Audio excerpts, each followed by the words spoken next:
Hi everyone. This time we read Joystick Nation by J.C. Herz. This is a really good book, and it covers basically video game history from 1961 to about 1996. This is an older book, which I hadn't really heard too much about. Most of the books, like prior to 2000, I don't really know anything about really. I know more about Game Over, but that's because there were like 3 editions of it. Joystick Nation was one I didn't know about until I was doing a search on basically video game books, and this one came up. So this is really a history book. There are a few anecdotes in here which I really like. JC talks about a few other things that she did. It seems like she spent some time in the arcades, at least growing up, so there's a focus on arcade games. Not everything is going to be 100% accurate in here, and that's really because of the time that this book was written. Not all of the facts about the industry were really known, especially during this period. Even with that being said, this is one of the few books that really took video games seriously. They didn't really treat them like just kids' toys like some of the other people at the time were doing, or treat them as some sort of like moral panic that was coming to, steal the innocence of youth from your children, or something equally hyperbolic and insane like that. Now, I don't agree with everything that JC talks about in this, especially when she goes to like the origin of video games, and that's really just more my opinion. I would argue that it started prior to 1961. The reason that she chose 1961 is because that's about the time when Space War was first created on a PDP-1 computer at MIT. I understand why she started there, but I would argue it started earlier in the 1950s with Tennis for Two, and even a little bit earlier than that in like the late 40s with a few of the games that were created over in the UK. So the parts of the book that I found really interesting was when she goes into arcade history, because she doesn't just go into like the 1970s and even into the 1960s a little bit with the arcades when they were like pinball games and everything.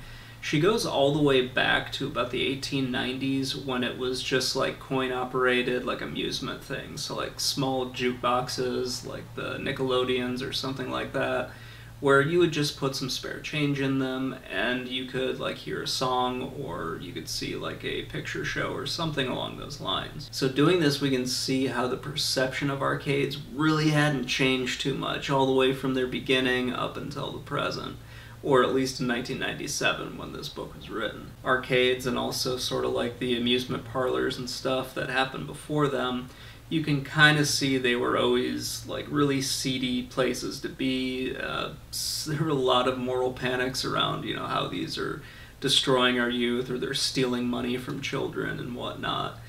It's really fun to read, and also to read some of the interviews that JC did with people who were talking about, we tried to kind of class the places up when we got into malls and everything.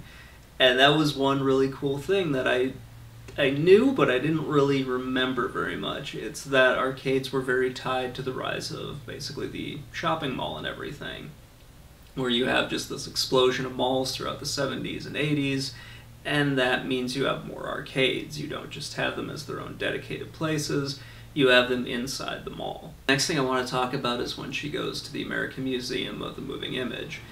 This is something I didn't know about, and it was really cool to hear her description of it, and it kind of made me want to go and visit this place myself. So this is a museum that has just a whole bunch of video games, but they've also got movies and other things there as well.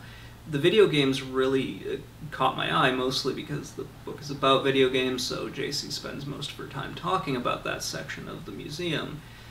But just knowing that this thing is there really makes me want to go, and I had to look up to see if it was still around, and it still is, so it's just a really cool thing that I might want to go and visit it sometime. She spends 2 chapters talking about music and Pac-Man.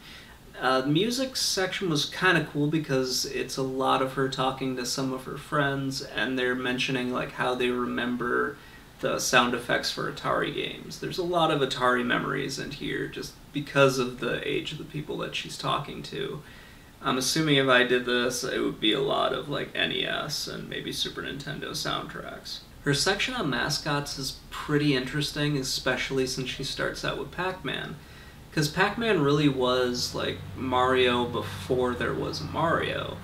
It was the first like really recognizable mascot in video games, and the first that was really heavily marketed outside of video games. You can find a lot of Pac-Man merchandise floating around, and it's kind of cool to look through at all the weird things that they slapped his face on. It's just a very interesting thing to look at. So I really liked the section on Mascots and also her section on music. I thought both of those were really good chapters. Another thing that we get in this is kind of the same chapters that I would see crop up in a lot of other books that I've read since this one came out. And that was women in video games and also violence in video games. She goes through a lot of like the moral panics that took place around video games, and it's kind of interesting to read them as well. She also covers the 2 video game crashes that happened in 1977 and then again in 1983. The 1977 crash really isn't talked about too much because it was considerably less interesting, and it really just wiped out all of the Pong clones and kind of left Atari sort of by itself. There were a few other game systems that would also come about, but really it left Atari as kind of the king of the hill at that point. As I mentioned earlier, she goes into the moral panics about arcades, which I think is not that interesting. The lawsuits from like townships and everything against local arcades, I thought that was a lot I thought that's a lot cooler and more interesting to read about. That's not in here, and part of that is probably just because some of that wasn't really known in 1997. It wasn't until much later that we got some of the information on those things. But the 1980 or so, I believe it was like 81 or 82, Mortal Panic around video games, that one's pretty interesting in its own right. And that's because the Surgeon General came out and without any evidence whatsoever told people that video games were dangerous to children. It's not a direct quote, but he did heavily imply that. And again, he had no evidence whatsoever to base this on, but a lot of people in the media and everything like that, they picked up on what he said. We then jump ahead to the moral panic in like the early 90s, when I'm pretty sure a bunch of senators needed to get votes to get reelected, so they decided to make video games a scapegoat for all the evils of the world. They really harped on Mortal Kombat and for some godforsaken reason Night Trap, which is really tame by every video game standard, even in 1990s.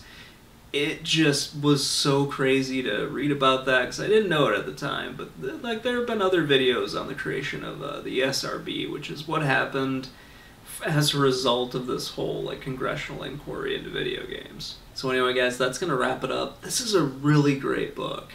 I had so much fun while I was reading through it. It didn't take me that long to get through either. There's a lot of information in here that's really great. If you don't want to read through some of the longer books that probably have much more detailed information, if you just want like a quick overview, this is perfect for doing that. There's also a lot more in here from like other stories and interviews from people that I hadn't heard from before, so this is a really nice place for those. So I hope you guys enjoyed this episode. Please let me know what you think in the comments below, and have a great day everybody.